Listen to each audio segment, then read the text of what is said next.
Hi hello welcome to my YouTube channel Crick boss. ఎవరైతే నా channel కొత్తగా చూస్తున్నారో ప్లీజ్ సబ్స్క్రైబ్ చేస్తారని కోరుకుంటున్నా. ఇప్పుడు ఈ వీడియోలో షార్ట్ అండ్ స్వీట్గా మనకి ఓటింగ్ ఆర్డర్ ఎలా ఉందో చెప్పుకుందాం.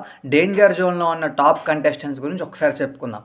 ఓటింగ్లో మాత్రం ఫస్ట్ ఎవరున్నారంటే రాము రాథోడ్ ఇక్కడికి రాకముందే మంచి ఫేమ్తో వచ్చారు. అదిగాక సెలబ్రిటీస్ ఎవరు నామినేషన్స్లో లేరు కాబట్టి రాము రాథోడ్కి అదొక బిగ్గెస్ట్ ప్లస్ అయ్యి టాప్లో ఉన్నాడు. సెకండ్ పొజిషన్లో ఎవరు ఊహించినట్టుగా ఫ్లోరా సైని గారు ఉన్నారు. ఫ్లోరా సైని గారు లాస్ట్ 2 వీకులు డేంజర్ జోన్లో ఉండి ఈ వీక్ సెకండ్ పొజిషన్కి వచ్చారంటే ఏంటి, కామనర్స్ ఎవరు సెలబ్రిటీస్ ఎవరు నామినేషన్లో లేరు కాబట్టి ఆ ఓట్లు మొత్తం ఫ్లోరా సైని గారికి పడుతున్నాయి. అండ్ నిన్న టాస్క్లో విన్ అయ్యి నెక్స్ట్ వీక్ కూడా ఇమ్యూనిటీ సంపాదించారు కాబట్టి ఫ్లోరా సైని గారు తొక్కొచ్చినట్టున్నారు.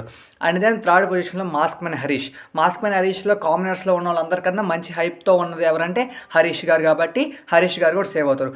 తర్వాత ఉన్న ముగ్గురు డేంజర్ జోన్లోనే ఉన్నారు. కళ్యాణ్, ప్రియా, రీతు చౌదరి.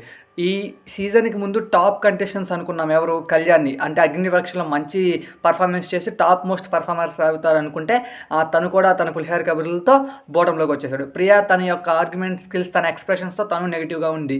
అండ్ రీతు చౌదరికి బయట నెగిటివ్గానే ఉంది, లోపల నెగిటివ్గానే ఉంది కాబట్టి రీతు చౌదరికి కూడా డేంజర్ జోన్లోనే ఉంది. సో ఇక్కడ టాప్ కంటెస్టెంట్స్ అనుకున్న రీతు చౌదరి అండ్ కళ్యాణ్ ఇద్దరు డేంజర్ జోన్లో ఉన్నారు.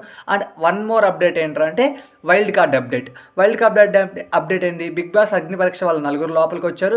ఆ 4లో నుంచి ఎవరో ఒకరు తీసుకుంటారు. అంటే అక్కడ టాస్క్లు ఆడి అక్కడ వాళ్ళు రిమైనింగ్ ఇప్పుడు ఉన్న పీపుల్ దగ్గర నుంచి ఓటింగ్ తీసుకొని ఒక పీపుల్ని ఎవరో లోపలికి తీసుకుంటారంట.